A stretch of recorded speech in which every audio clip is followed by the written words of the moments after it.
আজ বানিয়ে ফেলা যাক মটনের লাল ঝোল। খুবই সহজ উপায়, বাঙালি স্টাইলে।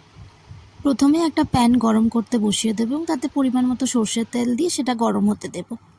তারপর একটা তেজপাতা, গোটা গরম মশলা, জিরে এবং একটি শুকনো লঙ্কা দিয়ে ফোড়ন দিতে বসিয়ে দেব।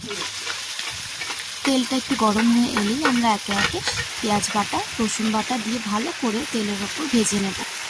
যেই মশলাটা একটু কষা কষা হয়ে আসবে তখন আমরা দিয়ে দেবো আদা বাটাটা, যেটা আমরা আগেই বেটে রেখেছিলাম, আর তার সঙ্গে আমরা একটু দিয়ে দেব।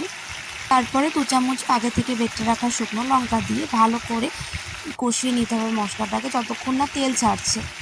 তেল ছাড়লেই একটা সুন্দর গোল্ডেন ব্রাউন কালার চলে আসছে। সেটা এসে গেলেই মশলাটাকে একটু নাড়িয়ে একটা ঢাকা চাপা দিয়ে রাখতে হবে। তারপর মিনিট 5 পর ঢাকাটা খুলে নিয়ে সামান্য হলুদ, পরিমাণ মতো লবণ আর অল্প একটু চিনি স্বাদের জন্য উপর দিয়ে হালকা করে ছড়িয়ে নিতে হবে। সামান্য জিরে গুঁড়ো ছড়িয়ে দিয়ে দেখবো মশলাটা সুন্দর তেল ছেড়ে দিয়েছে। তারপরে আমাদের স্টার ডিশ মাটন, যেটা আগে থেকে ম্যারিনেট করা ছিল, একটু সামান্য লবণ আর ভিনেগার দিয়ে সেটা আমরা জল ঝরিয়ে আস্তে আস্তে মাটনটা দিয়ে দেব কষানো মশলার মধ্যে। পরে মশলাটার সাথে ভালো করে মাটনটাকে মাখিয়ে ভালো করে কষতে দিতে হবে। আর কষতে গিয়ে বোঝা যাচ্ছে খুবই সুন্দর রং এসছে আর খুবই সুন্দর গন্ধ ছাড়ছে। এ থেকে কোনো রকম জল ঢালা হয়নি।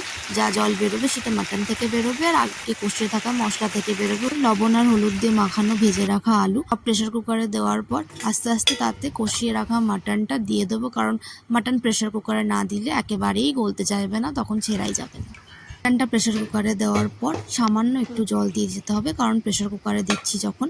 আর তারপরে আগে থেকে তুলে রাখা চর্বিগুলো লবণ হলুদ মাখানোই ছিল সেটা প্রেশার কুকারে দিয়ে নেব।